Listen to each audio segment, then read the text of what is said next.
प्रधानमंत्री नरेंद्र मोदी को विजय मानकर ने पढ़ाया लोकतंत्र का पाठ। नए संसद भवन के शिलान्यास कार्यक्रम में मोदी ने विशुद्ध तथ्यों के साथ प्राचीन इतिहास के माध्यम से दी थी लोकतंत्र की दुहाई कि मैग्ना कार्टा से भी पहले 12वीं शताब्दी में 12th सेंचुरी में ही भारत में भगवान बसवेश्वर का अनुभव मंटपम अस्तित्व में आ चुका था।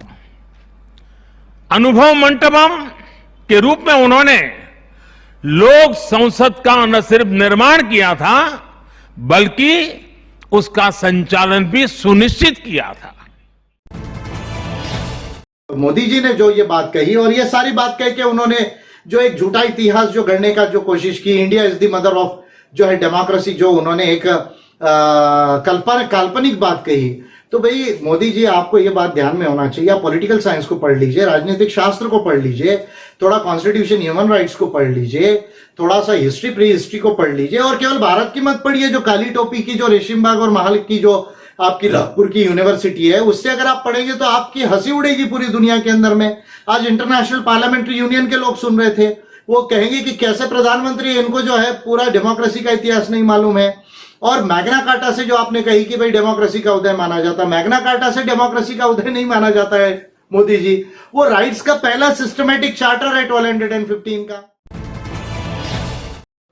प्रधानमंत्री नरेंद्र मोदी ने 10 दिसंबर गुरुवार को अंतर्राष्ट्रीय मानवाधिकार दिवस के दिन नए संसद भवन की नींव रखी है। उन्होंने भूमि पूजन के बाद अपने भाषण में कहा है कि नया संसद भारतीयता के विचारों वाला होगा। अगर हम अपने लोकतंत्र का गुणगान करेंगे तो वो दिन दूर नहीं जब दुनिया कहेगी India is mother of democracy. प्रधानमंत्री नरेंद्र मोदी के इस भाषण पर भले ही पूरा विपक्ष सुन्न पड़ गया हो, लेकिन एपीआई के राष्ट्रीय अध्यक्ष धीमान विजय मानकर जी ने उनके एक एक शब्दों का रिफरेंसेस, एविडेंसेस और दुनिया के महान विज्ञानवादी विचारों के माध्यम से तथ्यपूर्ण जवाब दिया है।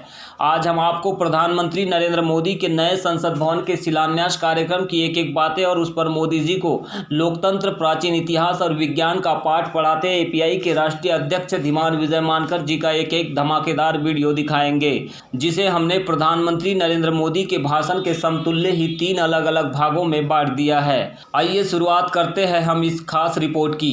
शिलान्यास के अवसर पर प्रधानमंत्री नरेंद्र मोदी जी के प्रारंभिक भाषण से और इसके बाद उनके भाषण पर धीमान विजय मानकर जी के तथ्यपूर्ण विचारों और लोकतांत्रिक मूल्यों पर रखे गए वास्तविक विचारों से।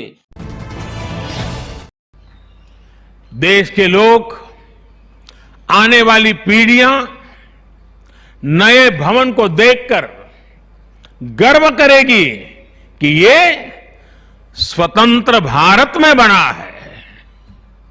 आजादी के 75 वर्ष का स्मरण करते हुए इसका निर्माण हुआ है।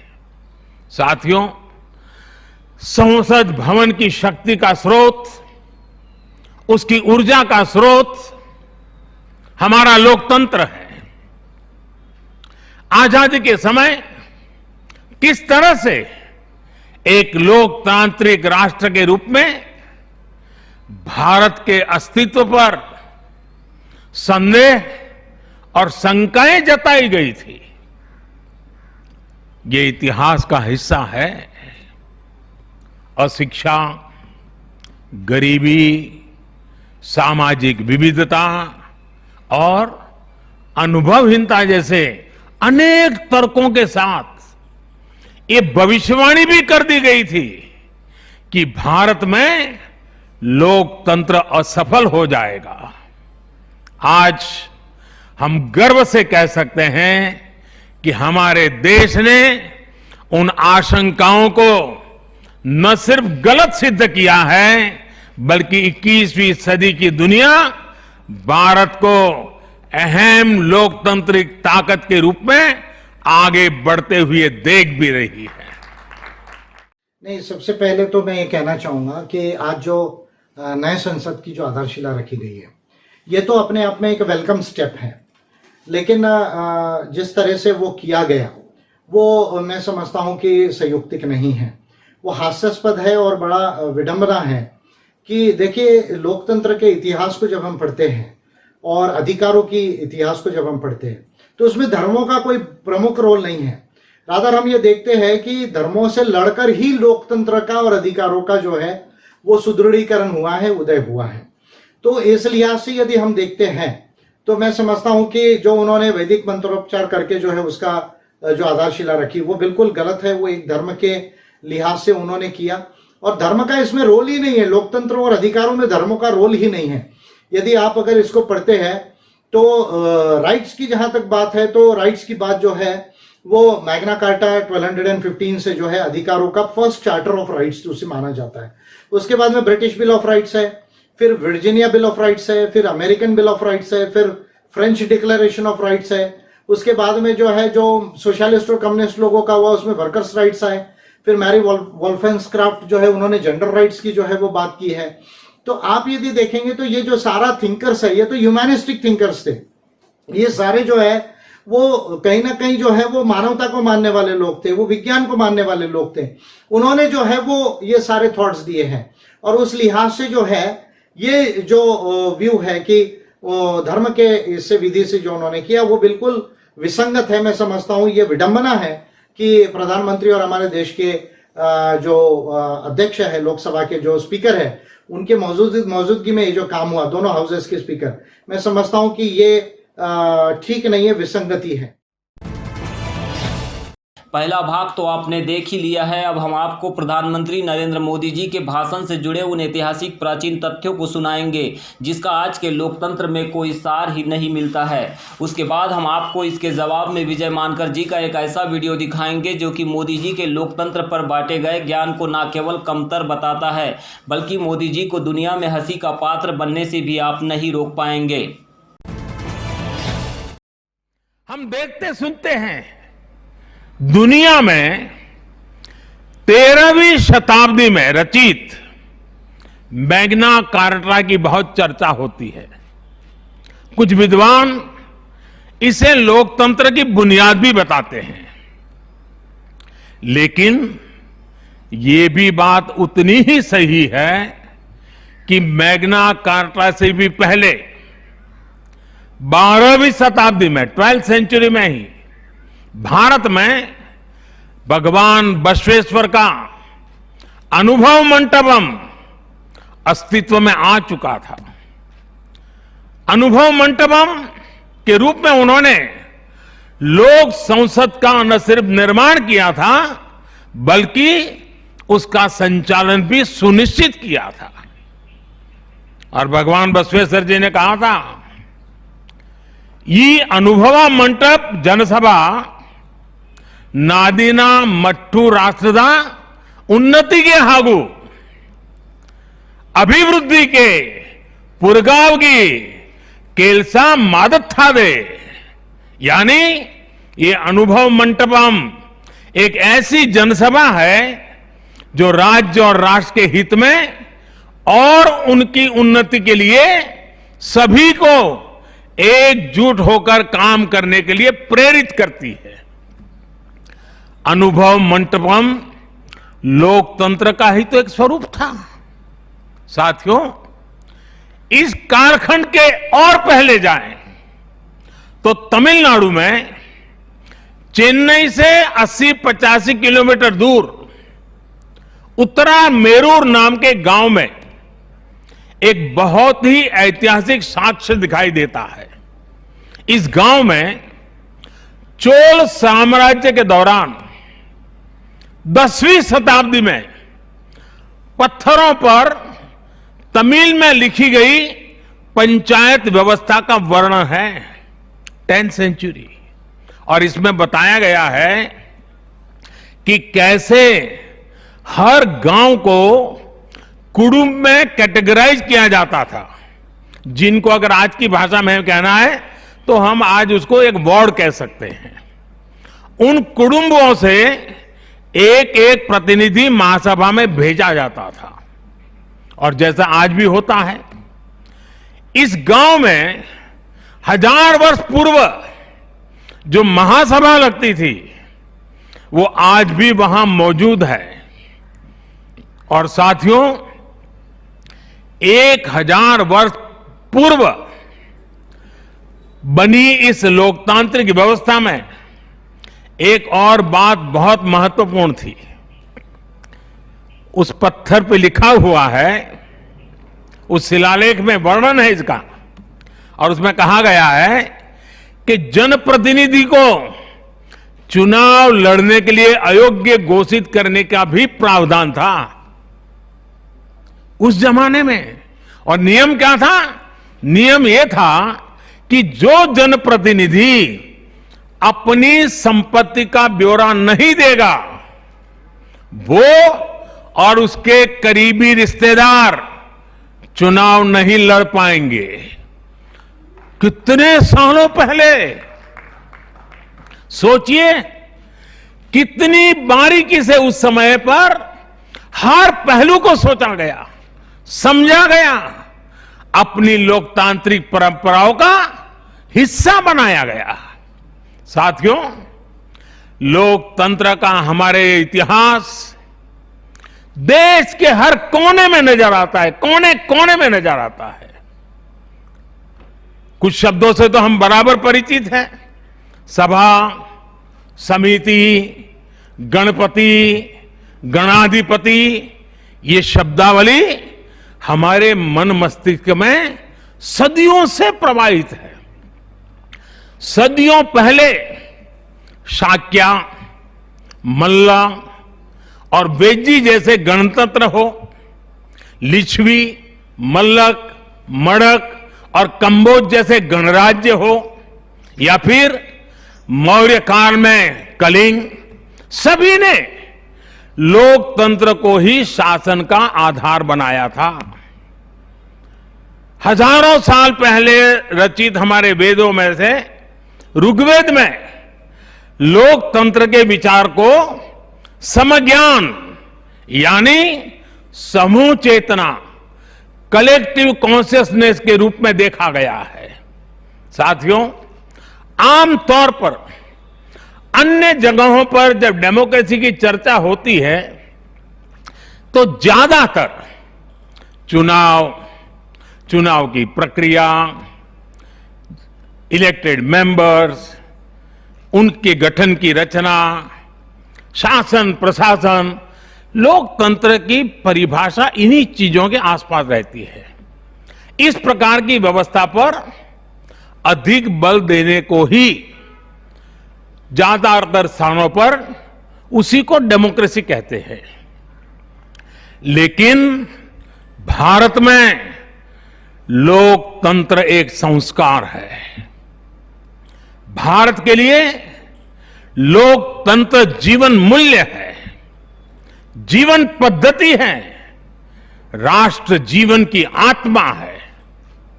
भारत का लोकतंत्र सदियों के अनुभव से विकसित हुई व्यवस्था है।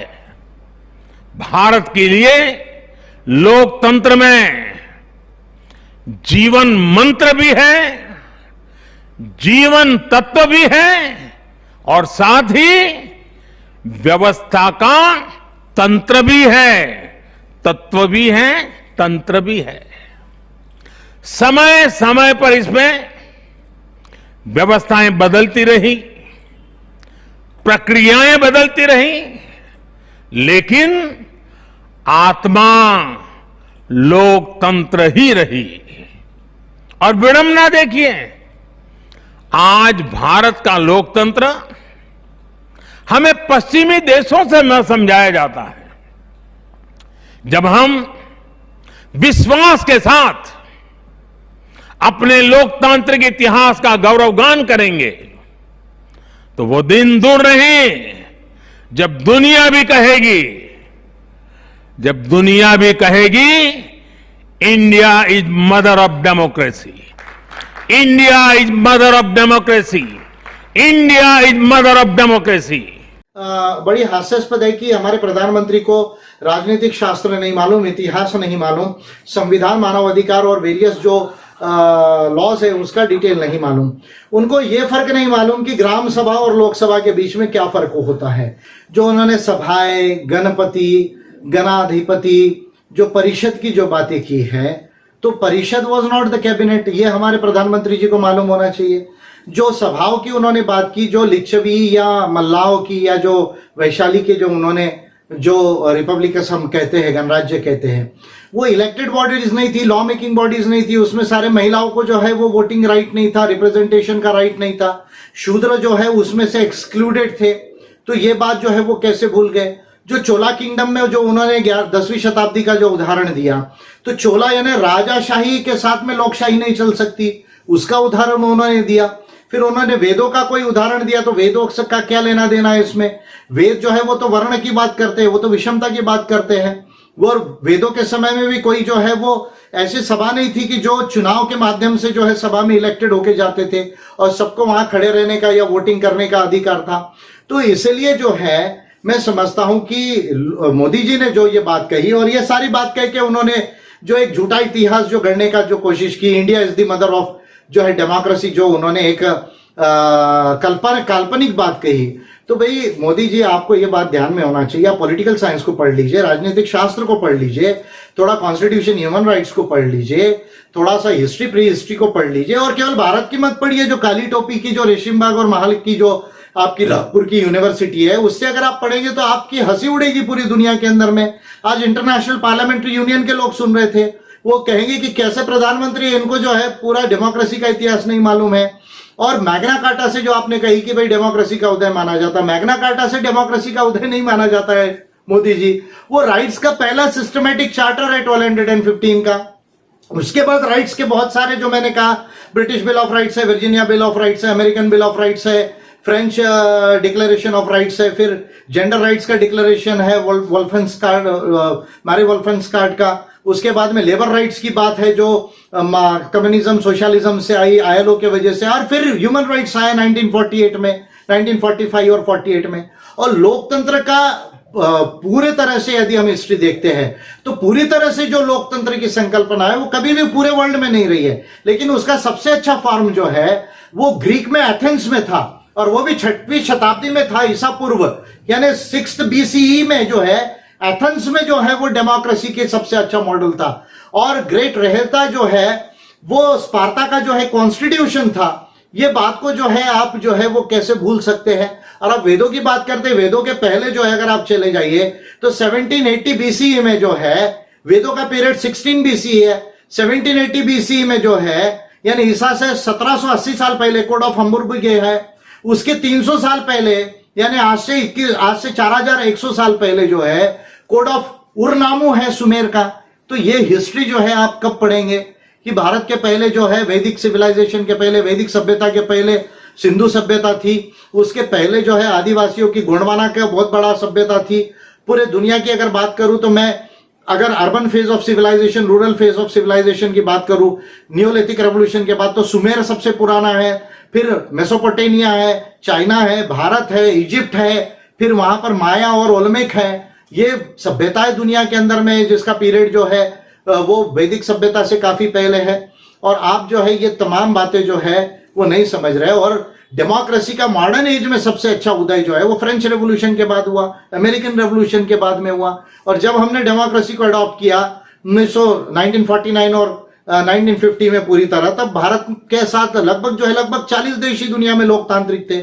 और जो सबसे अच्छा मॉडल, प्राचीन मॉडल है, वो एथेंस के अंदर था। अब आपको जो है पढ़ाई लिखाई से तो कोई लेना देना नहीं है। आजकल आपका भाषण बेसुरा नजर आ रहा है, उसमें कोई आस्वाद जो है वो नजर नहीं आ रहा है। ऐसा लगता है कि भारत के प्रधानमंत्री को कोई समझ नहीं है।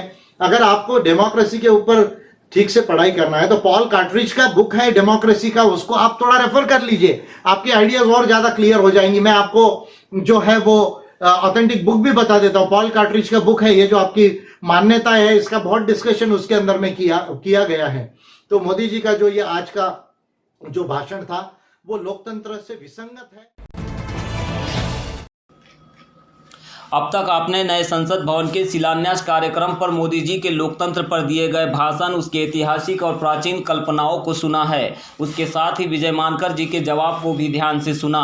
अब हम आपको तीसरे चरण में मोदी जी के भाषण का अंतिम पड़ाव सुनाएंगे, जिसमें उन्होंने 21वीं सदी के भारत में नए संसद भवन की भूमिका और देश की आज़ादी से जुड़े विषयों पर ऐसे लोगों का नाम जोड़ दिया जिनका शायद कोई योगदान ही आज़ादी की लड़ाई में कभी आपने नहीं सुना हो। इस पर एपीआई के राष्ट्रीय अध्यक्ष धीमान महान विजय मानकर जिन्हें न केवल मोदी जी की जमकर क्लास ली है बल्कि वास्तव और तथ्यपूर्ण इतिहास का बोध भी उन्हें कराया है। साथ ही यह भी याद दिलाया कि 10 दिसंबर दुनिया के इतिहास में अंतर्राष्ट्रीय मानव अधिकारों का दिन है, जिस पर मोदी जी एक शब्द भी नहीं बोल पाए। तो आइए शुरुआत करते हैं अब हम अपनी रिपोर्ट के अंतिम पड़ाव वाले इस तीसरे वीडियो पर।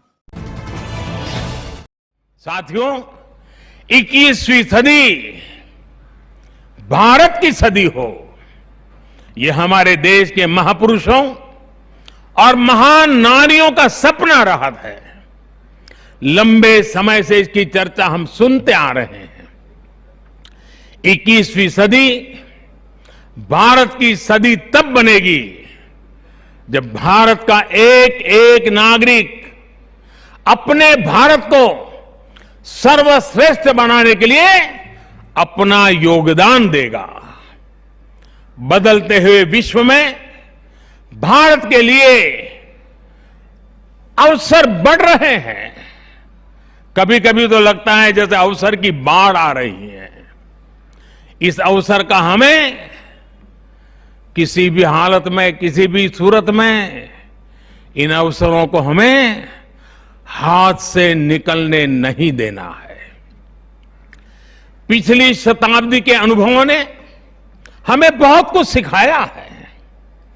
उन अनुभवों से सीखे और उन अनुभवों की सीख हमें बार बार याद दिला रही है कि अब समय नहीं गंवाना है, समय को साधना है। साथियों, एक बहुत पुरानी और महत्वपूर्ण बात मैं आज जिक्र करना चाहता हूं। वर्ष 1897 में स्वामी विवेकानंद जी ने देश की जनता के सामने 1897 में कहा था कि अगले 50 सालों के लिए उन्होंने एक आह्वान किया था और स्वामी जी ने कहा था कि आने वाले 50 सालों तक भारत माता की आराधना ही सर्वोपरि हो। देशवासियों के लिए उनका यही एक काम, भारत माता की आराधना। और हमने देखा उस महापुरुष की वाणी की ताकत। इसके ठीक 50 वर्ष बाद 1947 में भारत को आजादी मिल गई थी। आज जब संसद के नए भवन का शिलान्यास हो रहा है तो देश को एक नए संकल्प का भी शिलान्यास करना है। हर नागरिक को नए संकल्प का शिलान्यास करना है। स्वामी विवेकानंद जी ने उनके उस आह्वान को याद करते हुए हम सबको ये संकल्प लेना है। ये संकल्प हो इंडिया फर्स्ट का, भारत सर्वोपरि। हम सिर्फ और सिर्फ भारत की उन्नति, भारत के विकास को ही अपनी आराधना बना ले। हमारा हर फैसला देश की ताकत बढ़ाए। हमारा हर निर्णय, हर फैसला एक ही तराजू में तोला जाए और वो तराजू है देश का हित सर्वोपरि, देश का हित सबसे पहले। हमारा हर निर्णय वर्तमान और भावी पीढ़ी के हित में हो। साथियों, स्वामी विवेकानंद जी ने तो 50 वर्ष की बात की थी। हमारे सामने 25-26 साल बाद आने वाली भारत की आजादी की 100वीं वर्षगांठ है, जब देश वर्ष 2047 में 2047 में अपनी स्वतंत्रता के 100वें वर्ष में प्रवेश करेगा। तब हमारा देश कैसा हो, हमें देश को कहां तक ले जाना है, इस 25-26 वर्ष कैसे हमें खप जाना है, इसके लिए हमें आज संकल्प लेकर काम शुरू करना है। जब हम आज संकल्प लेकर देश हित को सर्वोपरि रखते हुए काम करेंगे तो देश का वर्तमान ही नहीं बल्कि देश का भविष्य भी बेहतर बनाएंगे। आत्मनिर्भर भारत का निर्माण, समृद्ध भारत का निर्माण अब रुकने वाला नहीं है, कोई रोक भी नहीं सकता। साथियों, हम भारत के लोग ये प्रण करें, हमारे लिए देश हित से बड़ा और कोई हित कभी नहीं होगा। हम भारत के लोग ये प्रण करें, हमारे लिए देश की चिंता अपनी खुद की चिंता से बढ़कर होगी। हम भारत के लोग ये प्रण करें, हमारे लिए देश की एकता अखंडता से बढ़कर कुछ नहीं होगा। हम भारत के लोग ये प्रण करें, हमारे लिए देश के संविधान की मान मर्यादा और उसकी अपेक्षाओं की पूर्ति जीवन का सबसे बड़ा ध्येय होगी। हमें गुरुदेव रविन्द्रनाथ टैगोर की ये भावना हमेशा याद रखनी है। और गुरुदेव रविन्द्रनाथ टैगोर की भावना क्या थी? गुरुदेव कहते थे, एकोता उत्साहो धरो, एकोता उत्साहो धरो, জাতীয় উন্নতি করো, দুসুক ভুবনে সবে ভারতের জয়। यानी एकता का उत्साह थामे रहना है। हर नागरिक उन्नति करे, पूरे विश्व में भारत की जय जयकार हो। मुझे विश्वास है हमारी संसद का नया भवन हम सभी को एक नया आदर्श प्रस्तुत करने की प्रेरणा देगा। हमारी लोकतांत्रिक संस्थाओं की विश्वसनीयता हमेशा और मजबूत होती रहे। इसी कामना के साथ मैं अपनी वाणी को विराम देता हूं। दूसरी, आजादी की बात करके विवेकानंद जी की बात कर रहे हैं। विवेकानंद जी का क्या रोल है आजादी में? अरे आजादी की बात यदि करना था तो गांधी जी का नाम ले लेते, भगत सिंह जी का नाम ले लेते। आप नेहरू जी का नाम तो लेते नहीं क्योंकि आपकी दुश्मनी है कांग्रेस से, जो है तो कांग्रेस से दुश्मनी अलग बात है। पर क्या आप इस बात को नकार सकते हैं कि अगर नेहरू जी नहीं होते तो संविधान की जो संस्था है, पहली संस्था है इलेक्शंस भारत के अंदर में, आज पब्लिक सेक्टर एंटरप्राइजेस है, साइंटिफिक इंस्टीट्यूशंस है, मॉडर्न डैम्स है, मॉडर्न स्कूल्स है, ये तमाम जो चीजें जो शुरू किया वो नेहरू जी के वजह से भारत में शुरू हुई। हो सकता है अंतरराष्ट्रीय पॉलिसी कुछ नेहरू जी की वीक रही हो, सिक्योरिटी काउंसिल को लेके, चाइना को लेके, ये एक अलग बात हो सकती है, कश्मीर को लेकर, लेकिन नेहरू जी का कोई कंट्रीब्यूशन ही नहीं भारत के अंदर में, ऐसा यदि आप कह रहे हैं तो विवेकानंद जी का नाम ले रहे। मैं आपसे पूछ रहा हूं हेगड़ेवार का, गोलवलकर का और श्यामा प्रसाद मुखर्जी का क्या रोल था आजादी में? और जब भारत जो है वो पहले 1950 के बाद जब संविधान लागू हुआ तो उसको जो है वो सही में लोकतांत्रिक बनाने में और यहां तक लाने में क्या रोल था उनका? वो तो उसके खिलाफ थे ना। आप बंच ऑफ थॉट्स पढ़ा नहीं कि आपने, या झूठ बोल रहे हैं आप? बंच ऑफ थॉट्स को छोड़ दिया आपने, गोलवलकर के जो है वो, या we and our nationhood defined को छोड़ दिया सावरकर के। तो ये जो झूठा इतिहास आप बताते हुए घूमते हैं और कुछ भी पढ़ाई लिखाई किए बगैर जो है वो बोल लेते हैं, तो मैं समझता हूं कि विसंगत है। लेकिन भारत का नया संसद की जो नींव रखी गई वो मेरे वजह से जो है वो 1224 या 1214 जो भी संसद हो रहे हैं वो मेरे वजह से हो रहे हैं।